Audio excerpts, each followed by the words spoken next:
Making friends while being a shut-in can be challenging, but it's not impossible. Here are a few suggestions.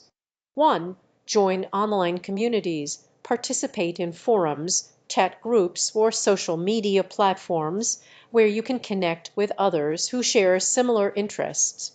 2. Attend virtual events. Look for online events such as webinars, workshops, or conferences where you can interact with like-minded individuals and potentially make new friends. 3. Volunteer remotely. Find virtual volunteering opportunities that align with your interests.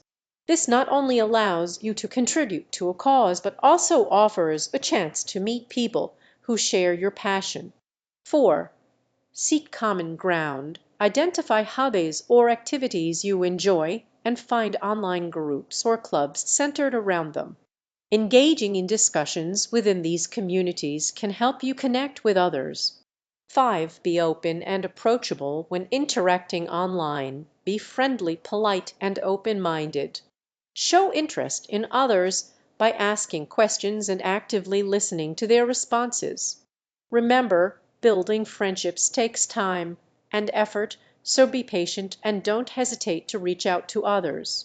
You never know who might be looking for a new friend, too.